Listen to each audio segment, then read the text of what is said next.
Hey, how you doing, everybody? This is Alec. I just wanted to get a video together talking about some of the different cards that are in Dice Masters.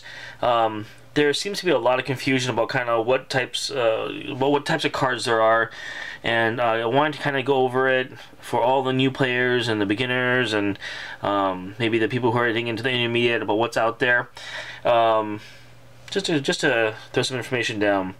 So what I've got here is I've got the Cyclops version of the Cyclops from Uncanny X-Men, and notice there's 4 of them, and 3 of them have a gray stripe, and this is generally how you can tell the different types of cards there are, is by the stripe on the bottom between the dice area and the ability area. There's a stripe.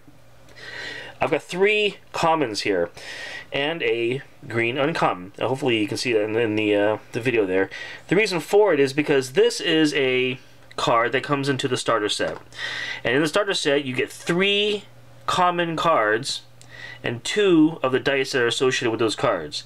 It's kind of a bummer because a lot of times these cards can be played with 4 and you only get 2 dice. So it's long been theorized that the actual uncommons that you're going to get to complete more of these are actually very difficult to get, more on the rare side of things. I personally believe it. I personally think that it's really difficult to get the uncommons of the cards that are in the starter set. So the dice that are associated with these are a little bit more valuable.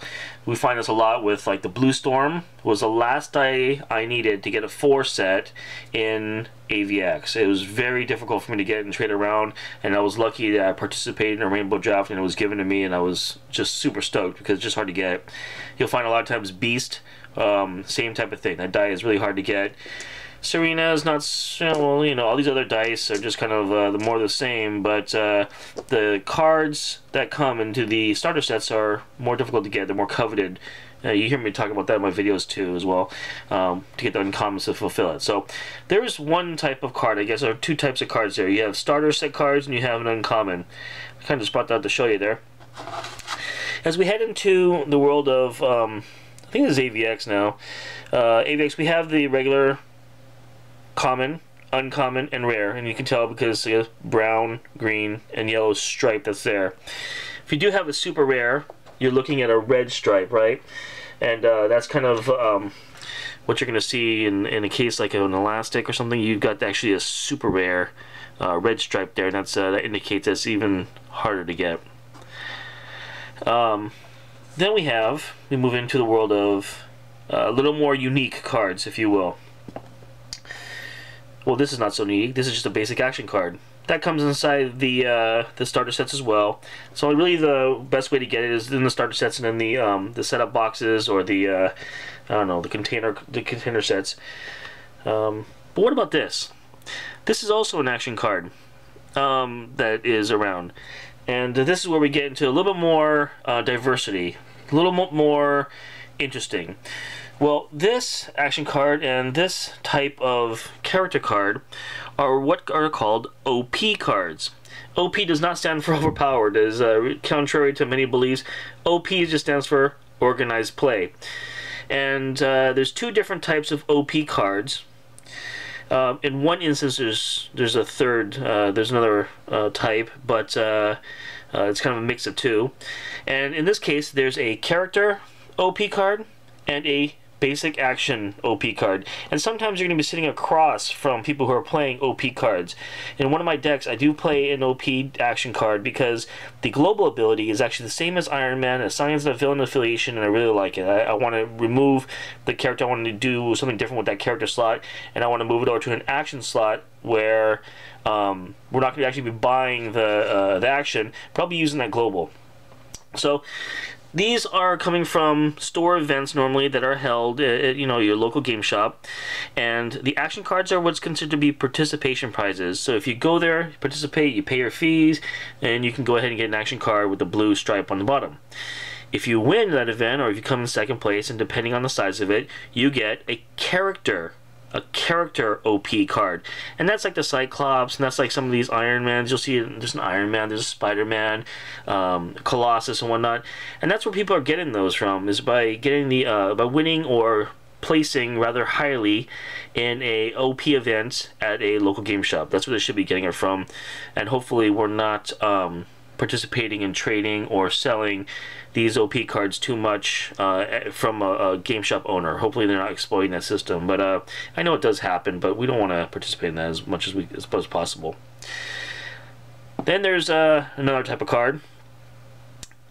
This is what's called a full art card. This came in that setup box for Uncanny X-Men. This is Professor X. We couldn't get him in this full art.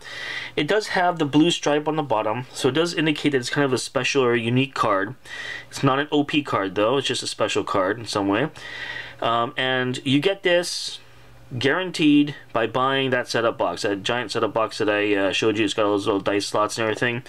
You get that for buying that. You get that every single time. So if you're interested in getting that Professor X, well, it's going to cost you about 25 bucks retail, MSRP, because that card is going to come inside of that set. I'm sure you can find a bunch of people who are selling this on eBay for cheaper than that, but if you want it guaranteed, you want it new, you want to buy that setup box anyways, you're going to get that card. In the Avengers vs. X-Men, you're going to get the a Storm version of that. In one case, though, this has actually been given out, a card like this has been given out as a OP prize, and that was a Serena full art. If you can believe that. There was a Serena version of a full art card. I don't have it. It's about 300, 200 bucks or so. And it's really expensive, obviously, because it's a great card. It's a super rare, and it's a full art card, so it's highly coveted. Considered to be the jewel of all the cards that are available. So, super rare. Any rate, these are the different types of range. This is the range of cards that we have. We've got our standard, common, uncommon, rare. We've got our starter and then uncommons. We've got our basic action, OP cards, action and character. We have our full art card, and of course we have our super rares. I think I forgot to mention super rares. That's what we got so far. Guys, I hope it helps. Hope it clears up some of the different discussions we've been having, and new players can get a grasp on that. And again, I know it comes up all the time. OP, organized play, not overpowered. These cards are not normally too crazy. I'll just read you this in the sign off here. Here's a Cyclops version of the OP character card. When Cyclops is blocked, your opponent must immediately knock out one of his other characters if able. Wow, that's... I didn't read it before, but that's kind of sexist, right?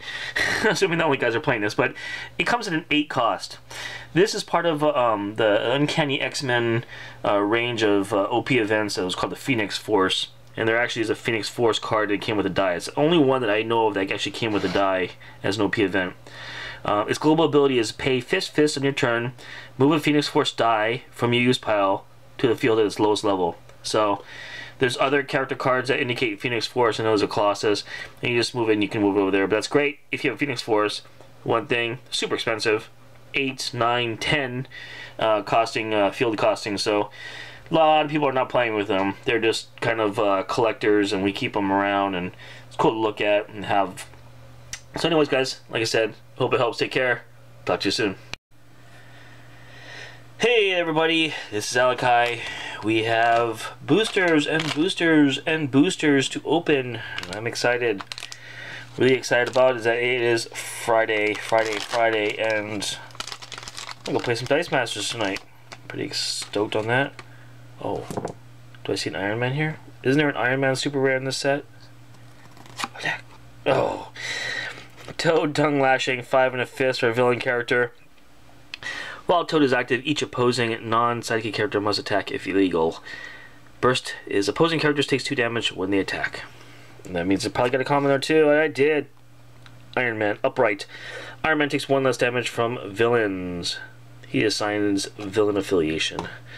I said it before, it's really good with Mr. Sinister. Nasty boy. Second pack. Oh, buddy. Emma Frost. Say, isn't there an Emma Frost super rare? And bam! Juggernaut. Kurth. 5 and a shield for a villain. If your opponent has no villains in the field, each Juggernaut die can block 1 additional opposing die. Pretty fat. And then Emma Frost Archvillain. 5 and a shield for a villain character. If your opponent has no villains in the field, prevent all damage to Emma Frost from fist characters. do wish that was red, but that's okay. Alright. Pack number 3. Captain America, Red Hulk. Red Hulk, Thunderbolt Ross. It's a common if, or just a burst. That's all there is on here. A burst if Red Hulk is damaged in an attack phase but not knocked out, spin him up 1 level to the end of turn. And then Captain America Special Ops 5 in a shield for an Avenger. When fielded, move an opposing villain to the prep area. Not terrible. Not great. Pack number 4.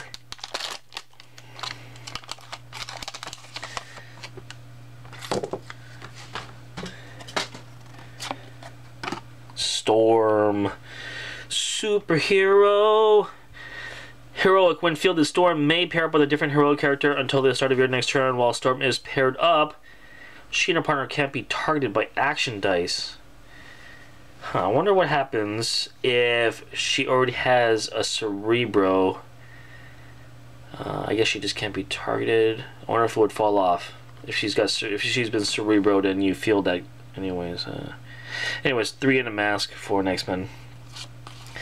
And then Vision, 4 in a mask for an Avenger. When Vision blocks, you may spin him up 1 level.